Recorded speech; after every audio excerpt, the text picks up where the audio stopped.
ওগো নবীজি, আল্লাহ তাআলা সুসংবাদ জানায়া দিছে, যারা নিজের প্রতি জুলুম করবে, যারা নফসের প্রতি অত্যাচার অন্যায় করবে, তারা আল্লাহর রহমত থেকে নৈরাশ হইও না। আল্লাহর নবী গো, আপনি তাদেরকে জানায়া দেন, তারা নফসের প্রতি জুলুম করেছে, অন্যায় কাজ করেছে। ওগো আল্লাহর রাসূল, তাদেরকে আপনি জানায়া দেন, মহান আল্লাহ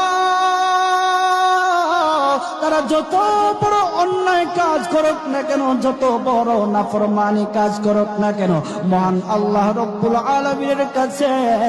বান্দা চাইতে দেরি, মহান আল্লাহ তাদের ডাকে সাড়া দিতে দেরি না।